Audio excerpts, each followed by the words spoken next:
বাচ্চাটাকে দেখো। ও মা, তাই তো, ছোটবেলায় তুমিও ওইরকম ছিলে। আমি একটু ওর সাথে কথা বলে আসি। যাও। মাম্মাম, তোমার পাপা কোথায়?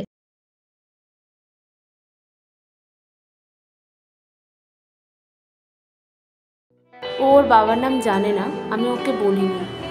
কেন? ওর বাবার সাথে আমার ডিভোর্স হয়ে গেছে যখন ও আমার গর্ভে ছিল। ও, তাহলে তুমি ওকে কার পরিচয়ে বড় করছো? ওকে আমি আমার পরিচয়ে বড় করছি। ও হ্যাঁ, সবসময় বলে আমার বন্ধুদের বাবা আছে, আমার বাবা কোথায় মা? তাহলে তোমার তো খুব বড় দায়িত্ব, তুমি তো সিঙ্গেল মাদার। হ্যাঁ, বর্তমানে এখন সেই ধর্ম পালন করছি গো। আচ্ছা, আমরা কোথাও বসে কথা বলি, তাহলে খুব ভালো হতো। তাহলে আমাদের নিজেদের পরিচয়ও হয়ে যেত। সেটাই ভালো হয়, চলো। ছেলেরা এইরকমই হয়, তাই না? মেয়েদের কোনোদিনও বোঝার চেষ্টা করে না। না গো, সব ছেলেরা এক নয়। এই দেখো না তোমার মাকে। না না, আমাকেও কোনোদিন চাকরি করতে দেয়নি, বিশেষ করে আমার শ্বশুরবাড়ির লোকেরা। কেন? তোমারও তো অধিকার আছে। ওনার কথা হলো বাড়ির বউরা চাকরি করতে পারবে না, অথচ দেখো ওনাদেরই বাড়ির মেয়ে চাকরি করছে। সেটা তো তোমার হাজবেন্ড তোমাকে সাপোর্ট করেছিল। না না। আচ্ছা, তোমার কেন ডিভোর্স হয়েছিল? ছেলেটা কি ভালো ছিল না? না গো, আমি শ্বশুরবাড়িতে ভালোই ছিলাম, কিন্তু ওই যে পাড়ার লোকের কথা, মানে আমার বাবা অসুস্থ, মা একা মানুষ, কি করে সংসার চলবে বলো তাদের? তাই জন্য আমি ইনকাম করলাম আর ওদের সংসার চালালাম। কিন্তু পাড়ার লোকজন বলে কি না আমি নাকি স্বামী রেখে বাইরে নোংরামো করে বেড়াচ্ছি। তখন না জানো, এই কথাগুলো শুনে ভীষণ কষ্ট পাই। তারপরে আমার শ্বশুরবাড়ির লোকজনও বলে যে আর বাইরে কাজ করতে দেবে না। তারপরে আমিও সব বন্ধ করে দিই। আর আমার মা আমার কাছে এসে বলে যে এই কাজটা না করলেও সংসার চলবে না। তারপর আমার মায়ের সংসার চালানোরও আছে, বাবার ওষুধ কেনার আছে, কারণ আমার স্বামী তো কিছু দেয় না। তো তারপর আমি আবার বেরালাম কাজ করতে, জব করছি, তো এখন ভালো আছি। তারপর যখন আমি কাজ ছেড়ে দিলাম, দেখলাম আমার মায়ের সংসার চালাতেও অসুবিধা হচ্ছিল, শুয়ে শুয়ে কাঁদতো, যেটা আমি সহ্য করতে পারতাম না। সেজন্য আমি যখন আবার জবে জয়েন করলাম না, আমার স্বামী আমার থেকে ডিভোর্স চাইলো। কারণ কি, সে তখন আমার থেকে আরও বেটার কাউকে পেয়ে গেল, যাতে আমি আমার বাবা মাকে সামলাতে পারি। এখন একসাথে আছি, ভালো আছি, আমরা হ্যাপি আছি।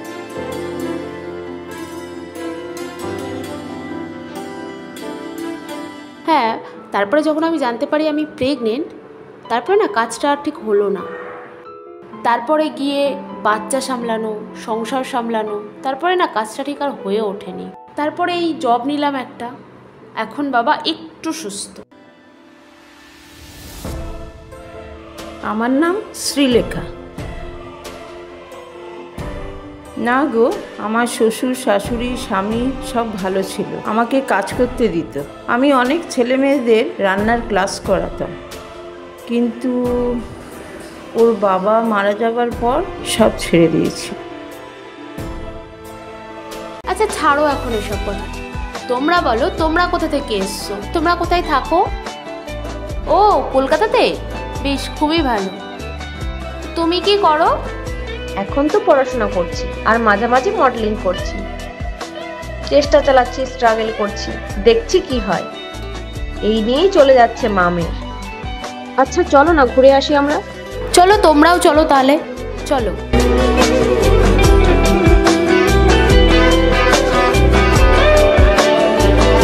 হাই। তুমি কে গো মা? তোমাকে তো চিনলাম না। নমস্কার, আমি মেঘা, আমি মডেলিং করি। তা তুমি কোথায় করছো গো?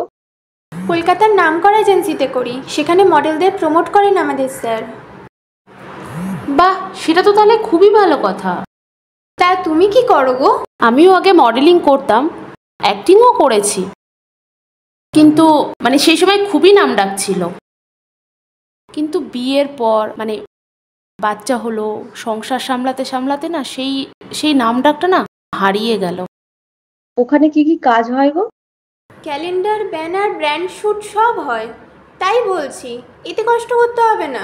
তুমি আমার সাথে যোগাযোগ করো, আমি স্যারের সাথে কথা বলে সব ব্যবস্থা করে দেবো। দেখো, আমিও আগে তোমাদের মতোই ছিলাম, কিন্তু এখন এই এজেন্সিতে আসার পর স্যার আমার লাইফটা পুরো চেঞ্জ করে দিয়েছে। আচ্ছা, আমার একটা কাজের কল আসছে, আমি আসি। আর তোমরা দুজন আমার সাথে কন্ট্যাক্ট করো, কেমন? বোন রূপা, তুমি কিন্তু একদমই সব করতে যেও না। না তুমি ওর কাছে ফোন করবে আর না তুমি ওর কাছে যাবে। এই দেখতে পাচ্ছ, সবে কিন্তু ফেক। আমি জানি ওই এজেন্সিতে কি হয়। তুমি যদি যাও না, তুমি ওইখানে একদম বদনাম হয়ে যাবে। ওখানে সব খারাপ কাজই হয়। আর এই যা দেখছো না, এটা কিন্তু ওর গেট আপ। ও মা, তাই নাকি? তুমি বললে ঠিক করলে দিদি, থ্যাংক ইউ সো মাচ। আমি দেখেই বুঝতে পারছিলাম, খুব সন্দেহ হচ্ছিল এটা নিয়ে। ঠিক আছে, ছাড়ো এসব।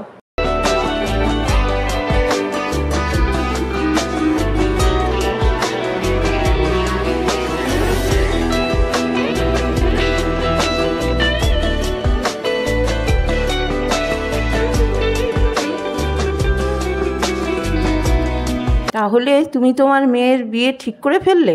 হ্যাঁ, ওই আর কি, ঠিক করেই ফেললাম। কিন্তু জানো, ওর বাড়িতে না আমাকে কাজটা ছেড়ে দিতে বলছে। ওমা, সে কি? কেন? আমি আর মা ভাবছি যে ছেলেটাকে বিয়ে করে 2 দিন থাকবো, তারপরে ওর বাড়ি থেকে গয়নাগাটি নিয়ে চলে আসবো বাড়ি। চলে আসার পর ছেলেটাকে ডিভোর্স দিতে বলবো, আর বলবো খোরপোশ হিসেবে, মানে আমার জীবন কাটানোর জন্য 1 কোটি টাকা দাবি করব। আর ওরা দিয়ে দেয়, তাহলে আমার আর মায়ের জীবনটা সুন্দরভাবে চলতে শুরু করবে। ওমা, সে কি? তাহলে তো ছেলেটার পরিবারটা শেষ হয়ে যাবে গো।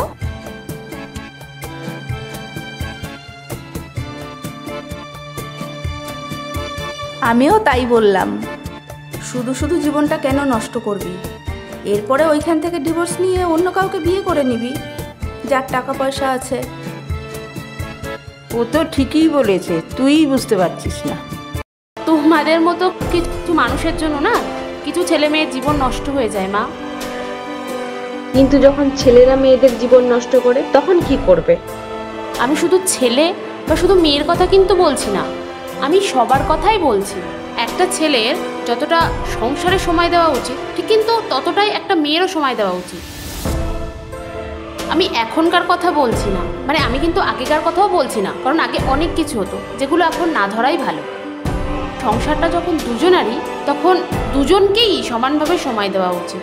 তাহলে কি হবে, এই যে অবৈধ সম্পর্ক, এই যে ডিভোর্স যে হারে বেড়ে গেছে, সেগুলো কিন্তু আর হবে না। যার ফলে কি হচ্ছে, আমাদের এই কারণে পরের প্রজন্ম কিন্তু কষ্ট ভোগ করবে, তাই না? কারণ কি দেখো, একটা বাচ্চা যখন বাবা পাচ্ছে, সে কিন্তু মা পাচ্ছে না। আবার যদি মা পাচ্ছে, তাহলে কিন্তু বাবা পাচ্ছে না। আর যদি পায়ও, ভেবে দেখো, সে কিন্তু হয় সৎ বাবা পাচ্ছে, না হলে সৎ মা পাচ্ছে। আর যদিও সেই ভালোবাসাটা আসে, সেই ভালোবাসার নামে জাস্ট কষ্টটাই আসছে। আসল ভালোবাসাটা কিন্তু একটা সন্তান পাচ্ছে না। আমাকে ক্ষমা করে, আমি তোকে বুঝতে পারিনি। সরি গো, আজকে আমার চোখটা খুলে গেল। তোমাকে বুঝতে ভুল হয়েছে আমার। হ্যাঁ গো, তুমি ঠিকই বলেছ, এটা আমার বোঝা উচিত ছিল। সরি গো। চলো আজ তাহলে আসি, আবার অন্য সময় দেখা হবে। আমার বিয়েতে এসো, কিন্তু তোমাদের সাথে যোগাযোগ থাকবে। টাটা।